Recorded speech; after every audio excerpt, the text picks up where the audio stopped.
नाज़िम पास से अवां खे ॿुधाईंदा हलूं त खिपरो भरिसां कोठा आचर हिंगोरो वासी आर्टिस्ट भीमराज कोहली हथ सां मुजस्मा ऐं मूर्तियूं ठाहे ॾिसंदड़नि खे हैरान करे छॾियो आहे। वधीक तफ़सील असद शाह जी रिपोर्ट में।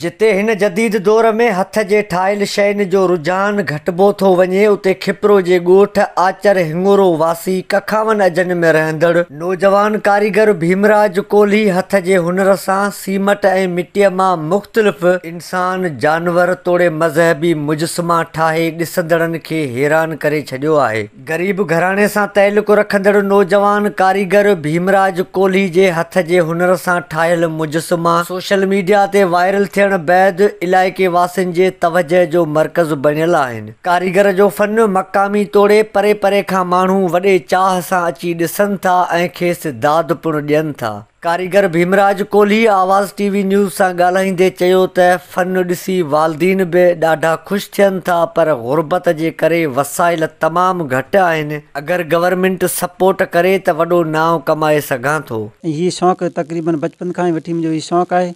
8 साल जी उमिरि में आउं मुजस्मा साज़ कयां पियो। सीमट जो मुजस्मो ठाहींदो आहियां। हिन में सीमट वारी रेती छोटी किरिश वॾी किरिश ऐं सरियो सेटिंग तार, उनखां अलावा हिन जा औज़ार मुख़्तलिफ़ आहिनि। औज़ार मूं पंहिंजा हथ जा ठाही वॾी मुश्किल सां सरियो मोड़े ऐं सेटिंग करे पोइ मूर्ति ठाहींदो आहियां। वारी जीअं तस्वीर ठाही वॾी मञता माणी ऐं पूरी दुनिया मूंखे दाद ॾिए पई। सीमट जो हूंदो आहे उनखे तमामु घणी महिनत लॻे थी।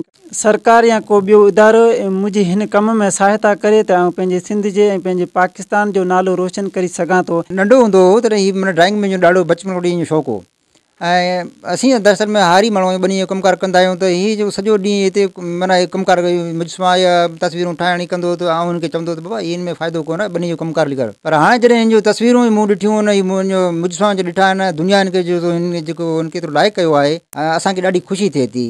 ऐं असीं चऊं था त हीअ अञा पंहिंजे मुल्क जो पंहिंजे सिंध जो नालो रोशन करे। बहरहाल असां वटि एतिरा वसीला कोन आहिनि। गवर्नमेंट खे असीं इहो दरख़्वास्त करियूं था त हिन जी सपोर्ट करे। ज़रूरत इन ॻाल्हि जी आहे त हिकु ग़रीब घराणे सां तइल्लुक़ रखंदड़ हिन बहितरीन कारीगर जी अगरि सरकारी सतह ते मालिकी कई वञे, हिन जे हथ जे हुनर सां ठहियल जेके शयूं आहिनि इन्हनि जी अगरि निमाश कराई वञे त हीउ कारीगर सिंध समेत पंहिंजे मुल्क जो नालो रोशन करे सघे थो। कैमरामैन सजाद शर सां गॾु असद शाह, आवाज़ टीवी न्यूज़, खिपरो।